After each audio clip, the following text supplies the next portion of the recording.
नमस्कार, हमारा उत्तराखंड देख रहे हैं आप और मैं हूं आपके साथ ज्योति। मुख्यमंत्री पुष्कर सिंह धामी ने वृद्धावस्था, विधवा और दिव्यांग पेंशन का डीबीटी माध्यम से हस्तांतरण किया है। आपको बता दें कि सीएम आवास देहरादून में आयोजित इस कार्यक्रम में समाज कल्याण विभाग के अंतर्गत हस्तांतरण किया गया है और इस दौरान मुख्यमंत्री ने 8,36,603 लाभार्थियों को कुल 125 करोड़ रुपए की पेंशन भेजी है। मुख्यमंत्री ने कहा है कि अभी तक विभाग की सभी पेंशन हर तीसरे महीने जारी की जाती थी और कई बार बजट नहीं होने के चलते इससे ज्यादा समय भी लग जाता है। इससे पेंशनरों को दिक्कतें होती थी, लेकिन अब विभाग ने पेंशन हर महीने जारी करने की व्यवस्था कर दी है और इसी क्रम में मार्च की शुरुआत में फरवरी महीने की पेंशन ऑनलाइन माध्यम से पेंशनरों के खाते में भेजी गई है। आप सभी को मैं बधाई देता हूं, आपको शुभकामनाएं देता हूं और अपने सभी बड़े बुजुर्गों को यहां से मैं आज प्रणाम भी करता हूं। सबको मेरा प्रणाम कि एक नई व्यवस्था ये प्रारंभ हुई है और आप सब जानते हैं कि समाज कल्याण विभाग के द्वारा जो ये पेंशन योजना चलाई जा रही है, इस योजना को बहुत सरल बनाने का हमने प्रयास किया है और इसकी धनराशि भी हमने बढ़ाई। शायद आपको ध्यान होगा कि पहले ये धनराशि 1200 की होती थी, इसको 1500 किया। और देहरादून से इस वक्त की बड़ी खबर सामने आ रही है, जहां पर बीजेपी जल्द करेगी लोकसभा प्रत्याशियों के नाम का ऐलान। बीजेपी ने तीनों सीटों पर तय किए नाम। केंद्रीय पार्लियामेंट्री बोर्ड की बैठक में हुई है चर्चा और उत्तराखंड की 5 लोकसभा सीटों पर यह चर्चा हुई है। पार्टी का शीर्ष नेतृत्व जारी करेगा प्रत्याशियों की पहली लिस्ट। तो बड़ी और अहम जानकारी आपको सीधे देहरादून से बता रहे हैं, जहां पर लोकसभा के प्रत्याशियों के नाम का जल्द जो है उत्तराखंड के लिए ऐलान हो सकता है। 3 जो है प्रत्याशियों के नाम का ऐलान किए जाने की संभावना बताई जा रही है। बीते दिनों केंद्रीय पार्लियामेंट्री बोर्ड की बैठक हुई थी और उस बैठक में इस पर चर्चा हुई थी कि कौन प्रत्याशी होंगे। प्रत्याशियों के नामों पर इसमें विस्तार से चर्चा हुई थी, जिसके बाद से अब ये खबर सामने आ रही है कि पहली लिस्ट जो है जल्द ही बीजेपी जारी कर सकती है। 3 सीटों पर नाम तय हो चुके हैं और उनके नामों का ऐलान जो है जल्द ही किया जा सकता है। तो बड़ी और अहम जानकारी आपको दे रहे हैं। उत्तराखंड में कुल 5 लोकसभा की सीटें हैं, जिनमें से 3 सीटों के लिए नाम तय होने की खबरें सामने आ रही है, क्योंकि बीते दिनों केंद्रीय पार्लियामेंट्री बोर्ड की बैठक हुई थी और इस बैठक के बाद बताया जा रहा है कि 3 नाम तय किए गए हैं, जिनकी जल्द ही घोषणा कर दी जाएगी। और अब खबर देहरादून से है, जहां उत्तराखंड का बजट सत्र इस बार प्रदेश में काफी चर्चा का विषय बना हुआ है। यदि बात की जाए चर्चाओं की, तो सबसे पहले देहरादून में बजट सत्र कराने को लेकर के काफी ज्यादा चर्चाएं चली। उसके बाद से बजट सत्र के दौरान ही एक नाबालिग लड़की की मौत ने भी हंगामा मचा दिया। वहीं बजट सत्र में विपक्ष की ओर से पूछे गए प्रश्न सत्तारूढ़ दल पर भारी पड़ता हुआ नजर आया। कांग्रेस के प्रदेश महामंत्री नवीन जोशी ने कहा कि बीजेपी के मंत्रियों से जब सवाल पूछे गए तो वो सवालों का जवाब देने से कतराने लगे। उन्होंने कहा कि पर्यटन मंत्री से जब सवाल पूछा गया तो उनके बचाव में वित्त मंत्री प्रेमचंद अग्रवाल को आना पड़ा, लेकिन आंकड़े उनके पास भी नहीं थे। उन्होंने कहा कि आखिर ऐसे मंत्री जिनको अपने विभाग के बारे में ही जानकारी नहीं है, अगर ये सरकार में होंगे तो इस राज्य का भला कैसे हो सकता है। उनको अपना होमवर्क तैयार करके आना चाहिए था। देखिए, बड़ी दुर्भाग्यपूर्ण घटना है जब सदन के अंदर विभागीय मंत्री से विपक्ष सवाल पूछता है तो मंत्रियों के पास कोई जवाब नहीं होता है। दूसरे मंत्रियों को उनके बचाव के लिए आगे आना पड़ता है। जब पर्यटन मंत्री से पूछा गया उनके विभाग के बारे में, हमारे नेता यशपाल आर्य जी ने जब पूछा तो वो बगले झांकने लगे। प्रेमचंद अग्रवाल जी को उनके बचाव में आगे आना पड़ा, लेकिन आंकड़े वो भी नहीं दे पाए। रेखा आर्य जी से जब सवाल पूछा तब वो भी जवाब नहीं दे पाए। धन सिंह रावत जी से जब पूछा गया तो वो भी जवाब नहीं दे पाए। तो ये किस प्रकार के मंत्री प्रदेश के अंदर बनाए हैं, जिनको अपने विभाग के बारे में मालूम नहीं है, जिनको अपनी योजनाओं के बारे में नहीं मालूम है, जिनको अपनी सरकार के बारे में नहीं मालूम है, क्या हमारा योजना रहेगी आगे।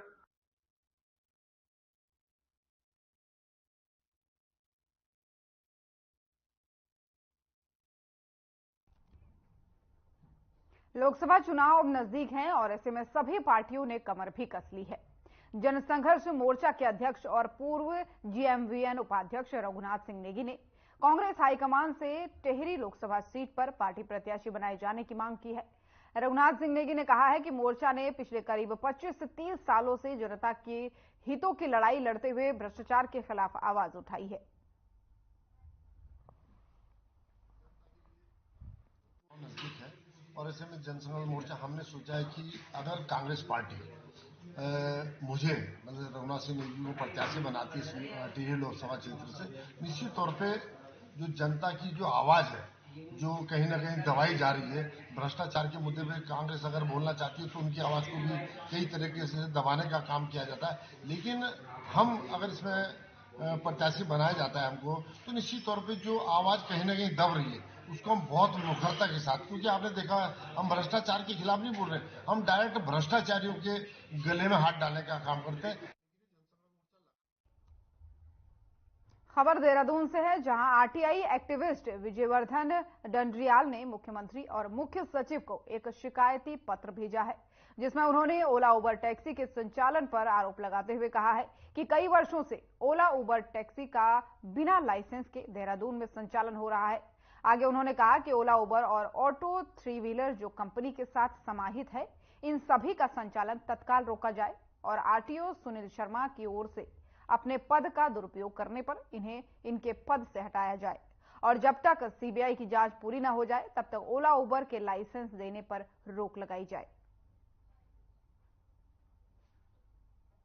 देखिए, मैं इसके बारे में आपको मुझे पता नहीं है कि किसने कॉन्फ्रेंस करी है और क्या कहा है, लेकिन मैं आपको एग्रीगेटर्स के बारे में बता सकता हूं कि ओला उबेर या जो भी रैपिडो हैं, एक हमारे द्वारा मुख्यालय के माध्यम से ये सुनिश्चित कर दिया गया है कि लोग एग्रीगेटर जो भी यहाँ ऑपरेट करना चाहते हैं वो अपनी फीस जमा करके सारी ऑनलाइन प्रक्रिया पूरी करके लाइसेंस प्राप्त कर सकते हैं। अगर कोई भी वाहन बिना लाइसेंस प्राप्त करे हुए एग्रीगेटर के चल रहा है तो उसके विरुद्ध प्रवर्तन की कार्रवाई होगी। और आपके माध्यम से मैं बताना चाहूंगा कि जितने भी टैक्सी वाले या टू व्हीलर वाले ऐसे एग्रीगेटर जो कि लाइसेंस प्राप्त किया नहीं है और यहाँ पर संचालन कर रहे हैं, तो उनको पकड़े जाने पर परमिट की शर्तों के उल्लंघन पर जुर्माना होगा।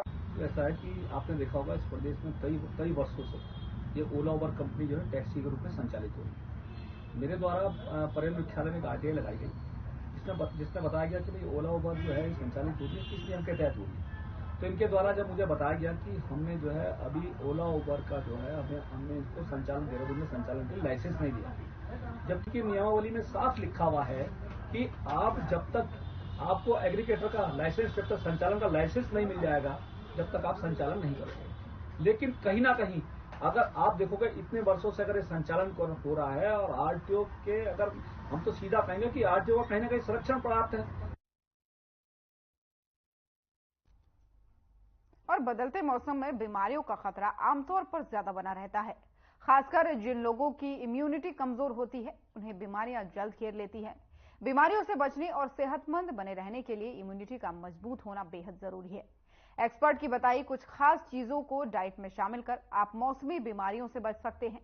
और इस बारे में डाइटिशियन ऋचा कुकरेती ने जानकारी देते हुए बताया कि बदलते मौसम में अपनी सेहत का दोगुना ख्याल रखना बहुत ही आवश्यक है, ताकि बदलते मौसम के चलते बीमारियां आपको न जकड़ लें। तो देहरादून से आपको एक खबर बता रहे हैं, जहां पर मौसम के बदलने के चलते सही डाइट लेने की जो सलाह है वो डाइटिशियन ऋचा कुकरेती ने दी है। उन्होंने कहा है कि बदलते मौसम के साथ आपको अपने स्वास्थ्य का जो है वो दोगुना ख्याल रखना चाहिए, क्योंकि कई सारी बीमारियां इस दौरान ऐसी होती हैं जो आपको जकड़ सकती हैं और आपका इम्यून सिस्टम जो है वो बेहद मजबूत होना बहुत जरूरी है। तो उन्होंने कहा है कि बदलते मौसम में अपना ख्याल रखें और जो मौसमी फल वगैरह होते हैं उनका सेवन करें, व्यायाम करें, ताकि आपको किसी भी तरीके की कोई बीमारी घेरने न पाए।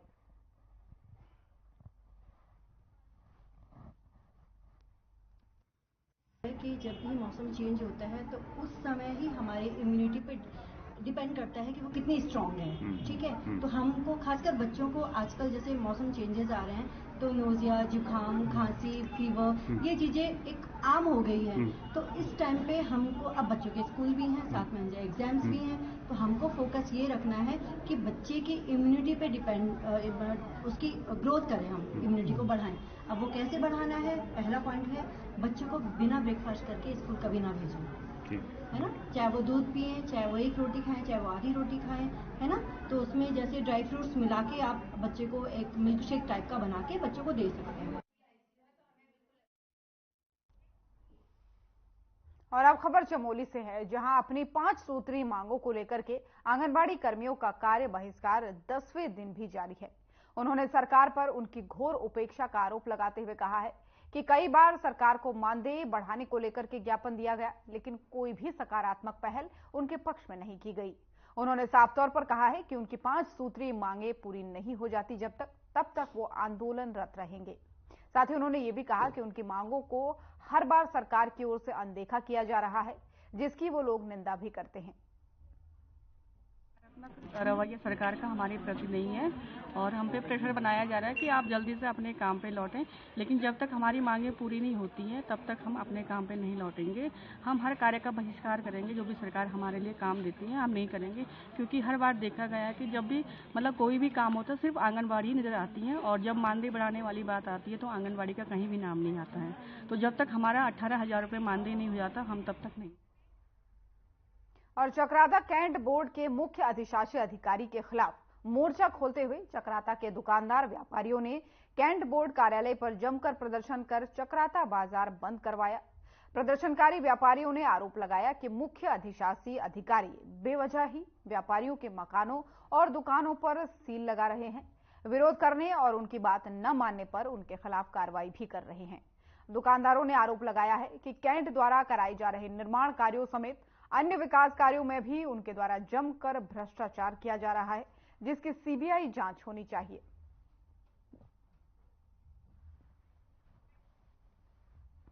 तो चक्राता से आपको खबर बता रहे हैं, जहां पर व्यापारियों ने जो है विरोध प्रदर्शन किया है। तस्वीरों में आप देख सकते हैं व्यापारी जो है नारेबाजी कर रहे हैं, बाजार बंद करके उन्होंने धरना प्रदर्शन किया है। उनका कहना है कि भ्रष्टाचार के उन्होंने सीधे तौर पर आरोप लगाए हैं। उन्होंने कहा है कि जब तक हमारी मांगें पूरी नहीं होती तब तक ये जो धरना प्रदर्शन है वो इसी प्रकार जारी रहेगा। और चक्राता बाजार को बंद करने की उन्होंने बात कही है, जहां पर आप देख सकते हैं कि कई व्यापारी और दुकानदार इकट्ठा होकर के जो है नारेबाजी कर रहे हैं। और उनका कहना है कि जब तक उनकी मांगें नहीं मानी जाती तब तक उनका जो विरोध प्रदर्शन है वो जारी रहेगा। मेरा कहना सिर्फ इतना है कि मैं कैंट का किराएदार हूँ और ये कैंट की प्रॉपर्टी है और कैंट ने मुझे बना के दी थी। और जब मैं 1985 में इसमें किराएदारी में आया था, 1985 में मैंने किराएदारी कुछ समय के बाद मैंने इसको सीओ साहब से प्रार्थना करी कि जगह थोड़ी कम है, उन्होंने मेरे को किराया बढ़ा के थोड़ी मेरे को बना के दी। और आज ये सीओ साहब कहते हैं कि यहाँ डीओ लैंड पे जितना अतिक्रमण है हटाया जा रहा है। तो कैंट में जितने भी डीओ द्वारा निर्माण कैंट ने जो भी निर्माण किए वो डीओ लैंड पे किए हुए। तो कैंट खुद निर्माण करते हैं डीओ लैंड पे, उनके लिए कोई उसकी जरूरत नहीं होती अनुमति की। और आज जिनके लोग रोजगार बन गए उनके लिए उन्होंने आफत कर रखी है। आज व्यापार मंडल द्वारा जो आज बंद करा गया है, ये छावनी परिषद चक्राता के द्वारा जो उत्पीड़न किया जा रहा है व्यापारियों का, जिसमें कुछ प्रॉपर्टी तो छावनी परिषद की है, लोगों को रेंट पे दे रखी है, उसका बाकायदा किराया देते हैं, सारे जो उनके मानक है उसका पालन कर रहे हैं, समय समय पे जो भी पैसा निकलता है वो देता है कैंट बोर्ड को। बाकी यहाँ पे सीधा सीधा रिश्वतखोरी का खेल हो रहा है इस ऑफिस में। लोगों को आके परेशान करते हैं, जो भी दुकानदार है इनको जो पैसे देता है सुविधा देता है उसे तो कुछ नहीं बोलते, जो नहीं देता उसका कभी दुकान तोड़ने पहुंच जाते हैं, कभी कुछ जो है किसी रूप में प्रताड़ित करते हैं। तो ये सब खेल चल रहा है यहाँ पर। आज छावनी परिषद चक्राता के द्वारा जो बाजार बंद का आह्वान हम लोगों के द्वारा किया गया था, वो जो है इस छावनी परिषद द्वारा जो ये व्यापारियों को उत्पीड़न और अन्य दंडात्मक कार्रवाई चल रही थी, इसके खिलाफ सभी व्यापारी और इसका पुरजोर विरोध करा और आगे भी करेंगे।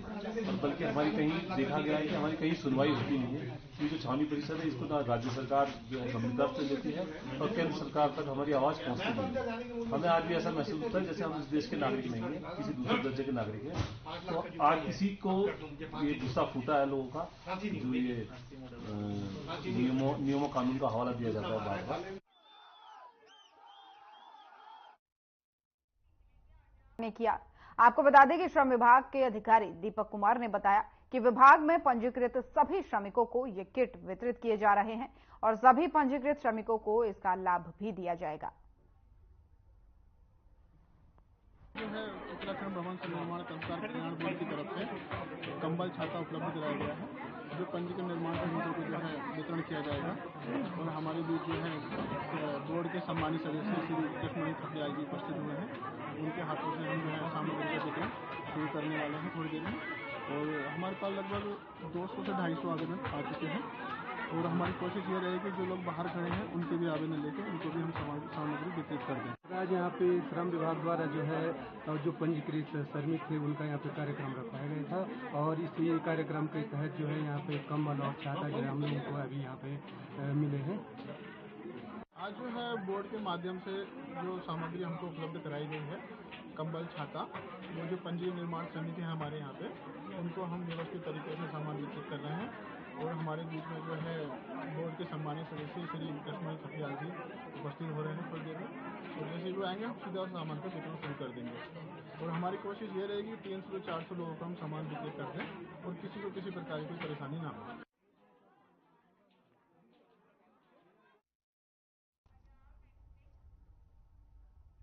खबर जसपुर से है, जहां एक तरफ पूरे प्रदेश भर में भ्रष्टाचार पर लगाम लगाने की सरकार द्वारा पूरे प्रयास किए जा रहे हैं, जिसके चलते विजिलेंस टीम द्वारा लगातार कार्रवाई भी की जा रही है। और उसी क्रम में उधम सिंह नगर के जसपुर में एंटी करप्शन ब्यूरो विजिलेंस की टीम ने शिकायत के बाद से संपत्ति प्रबंध कार्यालय आवास विकास परिषद में सफाई कर्मचारी के पद पर तैनात मुकेश कुमार को 10,000 की रिश्वत लेते गिरफ्तार किया है। और वहीं उनके किराए के घर में तलाशी में 3,91,000 रुपए भी बरामद हुए हैं। आपको बता दें कि लगातार एंटी करप्शन ब्यूरो विजिलेंस की टीम द्वारा रिश्वत लेते कर्मचारियों और अधिकारियों के विरुद्ध कार्रवाई की जा रही है। और वहीं जसपुर में भी शिकायतकर्ता की शिकायत के बाद से विजिलेंस की टीम ने संपत्ति प्रबंध कार्यालय आवास विकास परिषद जसपुर में सफाई कर्मचारी के पद पर तैनात मुकेश कुमार को 10,000 रुपए की रिश्वत लेते गिरफ्तार किया है। जसपुर से आपको खबर बता रहे हैं, जहां पर विजिलेंस की टीम ने बड़ी कार्रवाई की है। लगातार जो है भ्रष्टाचार के खिलाफ अभियान चलाया जा रहा है और इसी कड़ी में एक सफाई कर्मचारी को 10,000 की रिश्वत लेते हुए विजिलेंस की टीम ने गिरफ्तार किया है। हल्द्वानी सेक्टर विजिलेंस की एंटी करप्शन ब्यूरो की टीम द्वारा यहां पर मुकेश कुमार जो सफाई कर्मचारी नाम के व्यक्ति हैं, इनको 10,000 रुपए की रिश्वत, जो ये किसी व्यक्ति के शिकायतकर्ता के म्यूटेशन बनाने के नाम पर, देने के नाम पर, उनको उपलब्ध कराने के नाम पर ले रहे थे, अवैध रूप से ले रहे थे। तो उनको गिरफ्तार किया गया है और संबंधित उचित धाराओं में मुकदमा कायम कर भ्रष्टाचार की विवेचनात्मक कार्रवाई करवाई जाएगी। उधम सिंह नगर जनपद के किच्छा में महिला कांग्रेस के बैनर तले नारी न्याय यात्रा का आयोजन किया गया। इस मौके पर तमाम महिलाओं ने कार्यक्रम में शिरकत की। आपको बता दें कि महिला कांग्रेस की उधम सिंह नगर जिला अध्यक्ष रेखा सोनकर, प्रदेश महासचिव सुनीता कश्यप, नगर अध्यक्ष सिमरनजीत कौर ने सभी महिलाओं से एकजुट होकर कांग्रेस को मजबूत बनाने का आह्वान किया। वहीं जिला अध्यक्ष रेखा सोनकर ने इस दौरान कहा कि केंद्र सरकार की जन विरोधी, विकास विरोधी नीतियों, महंगाई और भ्रष्टाचार के मुद्दे पर जनता को जागरूक किया जा रहा है। जो ये पद यात्रा राहुल जी ने करी है, उसके पीछे आज हम भी महिलाओं का भी पूरा योगदान है। और आज से ही नहीं, जैसे रेखा सोनकर जी ने बताया कि ये पद यात्रा हमारी चलती आ रही है, जो आज किच्छा में आके फिर से अपना वो दिखा रही है कि योगदान है महिलाओं का।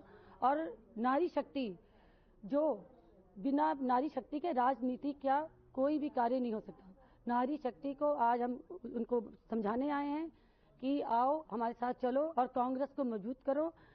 नारी एक गौरव है, सम्मान है, ना कि नारी एक शक्ति का दूसरा नाम है। और नारी के ही द्वारा रचा ये विधान है और नारी शक्ति को सत्य सत्य प्रणाम है। और बिना नारी शक्ति के कोई राजनीतिक नहीं, कोई शिक्षा नहीं, कहीं प्रगति नहीं। मैं आज किच्छा जब पहुंची हूँ, कुछ मुद्दों को लेकर पहुंची हूँ, कुछ अपने पार्टी के कार्यक्रम को लेकर पहुंची हूँ और महिलाओं को जागरूक करने के लिए पहुंची हूँ कि इस समय जो हमारे मतलब कांग्रेस पार्टी के लिए महिलाएं सबसे बड़ी इकाई के रूप में काम कर रही हैं। और महिलाओं से कहने के लिए आई हूँ कि जो नारी न्याय सम्मेलन चल रहा है वो मैं ही ना आऊँ, मुझे आने की जरूरत ना पड़े, वो खुद भी कर सकती हैं। हर वार्ड में करें, हर ग्राम सभा में करें, नगर में करें।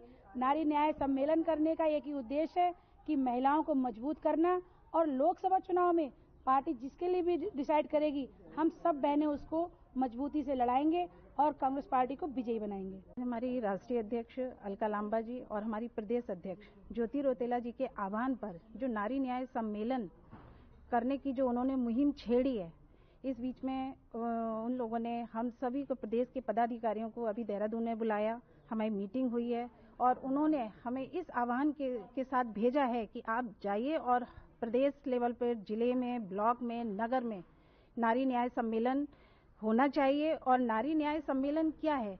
हम नारी के हक के लिए जो लड़ाई लड़ी जा रही है, जो आज हमारे राहुल गांधी जी पद यात्रा कर रहे हैं, न्याय का हक मिलने तक, जो आज हम सब महिलाएं, प्रदेश की पदाधिकारी सब यहाँ पर एकत्रित होके हम अपने हक की लड़ाई लड़ने के लिए आगे बढ़े हैं। आप देख रहे हैं कि भाजपा की पार्टी इतनी भ्रष्ट सरकार है जो कि आज हम महिलाएं खुल के चल नहीं सकते हैं।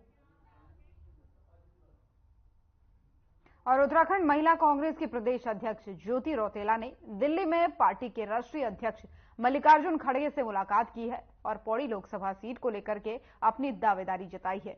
वहीं ज्योति रौतेला का कहना है कि कांग्रेस पार्टी महिलाओं को 33% लोकसभा और विधानसभा चुनाव में आरक्षण की पक्षधर रही है।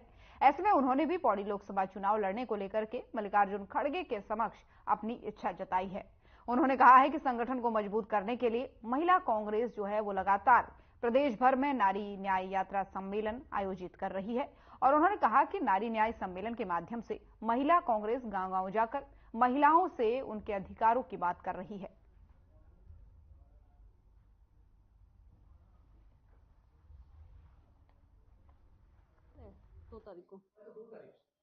देखिए, महिला कांग्रेस का रोल तो ये आज पूरे प्रदेश में हर विधानसभा में हमारे नारी न्याय सम्मेलन चल रहे हैं लगातार। अगर आप देख रहे होंगे सोशल मीडिया के द्वारा भी, तो हम लोग हमारी हर विधानसभा में और जिले में नारी न्याय सम्मेलन चल रहे हैं, जिसके तहत हम लोग गांव-गांव जा रहे हैं और जो महिलाएं हैं उनसे उनके अधिकारों की बात कर रहे हैं और उनसे वहां की जो समस्याएं हैं उनके बारे में पूछ रहे हैं। और ये पूरे प्रदेश में इस वक्त पूरे महिला कांग्रेस का संगठन पूरे प्रदेश में रोज के हमारे कार्यक्रम चल रहे हैं।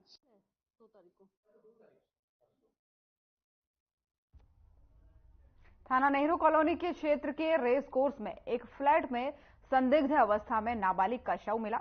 शव को पोस्टमार्टम के लिए भेज दिया गया। वहीं घटना की सूचना मिलने पर नेता प्रतिपक्ष यशपाल आर्य, प्रीतम सिंह कई नेताओं के साथ मौके पर पहुंचे और वहीं घटना पर महिला कांग्रेस प्रदेश अध्यक्ष जो है ज्योति रौतेला ने कहा कि विधायक आवास से महत्व कुछ दूरी, पुलिस लाइन से चंद कदम दूर पर यह घटना घटित होना विधि व्यवस्था पर प्रश्न खड़ा करता है।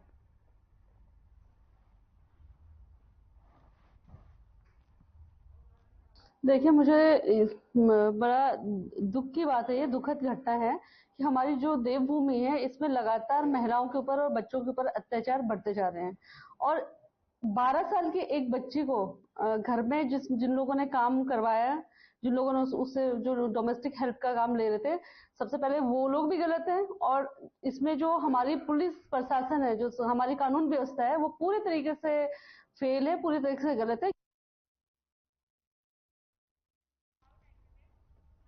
खबर उत्तराखंड देख रहे थे आप। बुलेटिन में फिलहाल इतना ही। नमस्कार।